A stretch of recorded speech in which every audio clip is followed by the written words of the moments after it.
But this is the path of the ball, as you can see. This ball is indeed something new. I mean, definitely pay attention. I can move it on this path. Indeed. I move the Earth along its path around the sun. Imagine everything moving along paths. The train moves on its tracks. Move things along any path. The path is what you see ahead. The color is clear or should make it a bit lighter, or make the background light yellow, like white. It will look better. The red ball isn't visible, so I'll make it yellow, so you can see it better. I'll move this ball along this path. It will go along it. It's straight or curved. Show you how the movement looks natural. Then curve back. Animation. And choose path from constraints, meaning I want to move something along a path. I'll make it a light yellow, like a bit of white. It will look better. The red ball isn't visible, so I'll make it yellow, for example, so you can see it better, just to catch your attention. Now, I want to move this ball along this path. It will just go along it. I don't care if it's a straight line or a curve. So, what I'm trying to show you is how the movement looks unnatural at first, and then it can curve back. You have a value called animation, and I can move from the constraints option here and choose path, meaning I want to move something along a path. Of course, you'll need to look at the instructions around it. Now I'm holding the element that I want to move around the path, which is the Earth, and I want it to rotate around the sun. I'm telling it to move this ball, meaning what I'm saying here is that I want to move the ball I'm holding along a path that I haven't defined yet, right? So I say, okay, and it tells me to define the path. I'll say this line here. Look, where did it stop? Because I was at frame 73, and someone might ask me, Dr. Abdul Rahman, why did the ball jump in the middle? Because it's an animation lesson and you were standing at frame number 73, so it jumped for you in the middle. Originally, it was here. Come and see how the movement looks. Of course, you can adjust it. Of course, you need to look at the instructions around it. Now, I'm holding the element that I want to move around the path, which is the Earth, and I want it to rotate around the sun. I'm telling it to move this ball, meaning what I'm saying here is that I want to move the ball I'm holding along a path that I haven't defined yet, right? So I say, okay, and it tells me to define the path. I'll say this line here.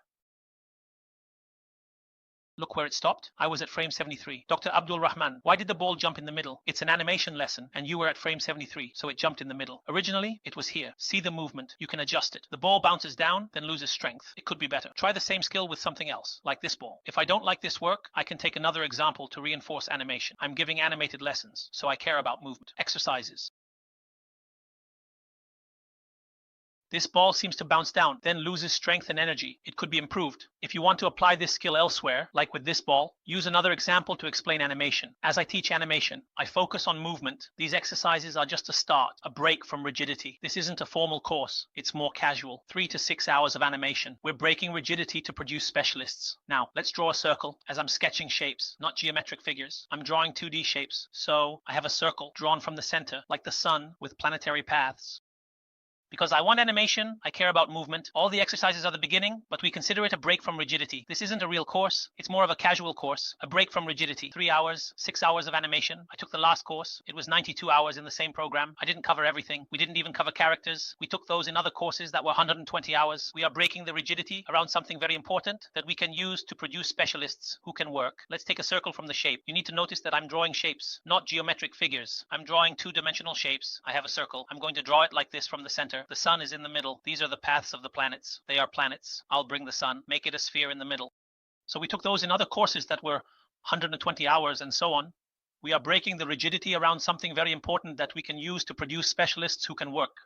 Now, let's take a circle from the shape as well, because you need to notice that I'm drawing shapes now, not geometric figures. I'm drawing two-dimensional shapes. So I have a circle. I'm going to draw it like this from the center, as if the sun is in the middle, and these are the paths of the planets. Like this, as if they are planets. We can do 100,000 things. Now I'll bring the sun and make it a sphere in the middle, like this, and I'll color it yellow. Red, orange. There's another way we work. I taught 3ds Max and animations. They said, "La, doctor, this is hard." I suggested it as an undergraduate course to enhance skills for virtual environments. Their level differed from short-term learners. Let's draw spheres for Earth and Mars. See dimensions of planets like Jupiter. I explained how to use 3ds Max for animations. They found it hard, so I suggested it as an undergraduate course to enhance skills for virtual environments. I provided materials and taught them throughout the year, unlike a short 3 to 4 hour course. Let's draw spheres for Earth and Mars, placing them correct. Check planet dimensions like Jupiter. Ensure movement along the path 3 times to avoid errors. I demonstrate with this sphere and say animation. I provided materials throughout the year and taught 3ds Max. Their level was beyond a few hours of learning. Let's draw spheres for Earth and Mars, placing them correctly. Observe the dimensions of planets like Jupiter. For example, move each sphere along a path. This one is Mars or Venus, whichever is closer. It's crucial to apply the movement 3 times. I animate the sphere with path constraints, starting from the smaller inside path. At the starting point, I ensure rotation due to its position. For example, this. Let's move each sphere along a path. This small one is Mars or Venus, whichever is closer. It's important to apply the movement along the path 3 times. I come to this sphere and say animation. I move it with constraints along the path of the smaller one inside. The starting point and shape are here. When I get to it, I'll say, no, you're not going to fool me. I'll give you a rotation for this one because of its starting point. I'm also moving it with constraints along the path. So the starting point is here. So when I get to it, I'll say, no, you're not going to fool me. I'm going to give you a rotation for this one because of its starting point. And just like that, I'll reverse it a bit. The starting point of each path has changed its position because I did a rotation from the top to the shift. So I come to take the second sphere and I tell it to move it for me for the third time, doing the same thing.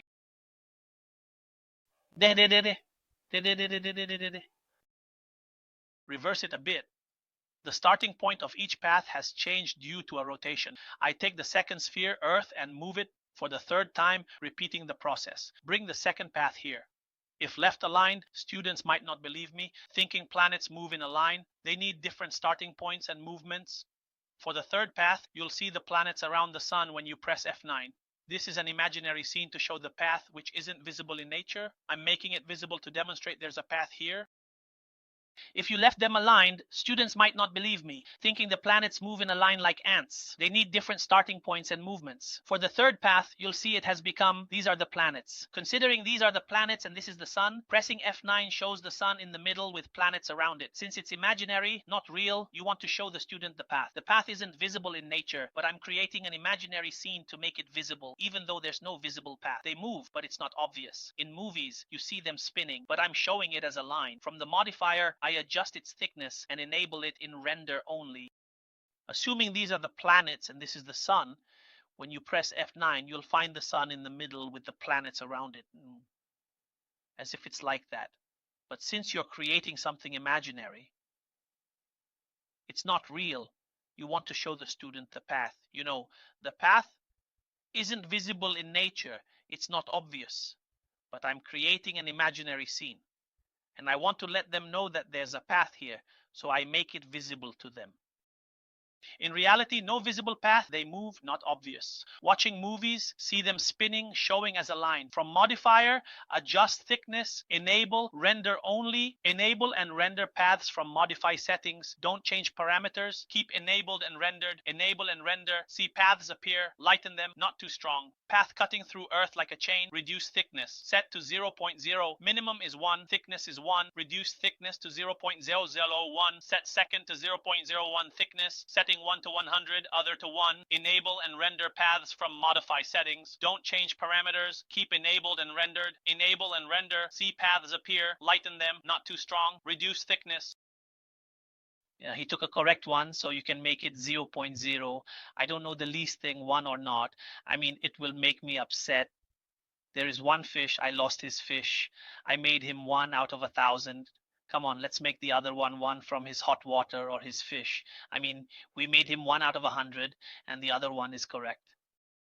I just want to see how the old look and the new look will affect it.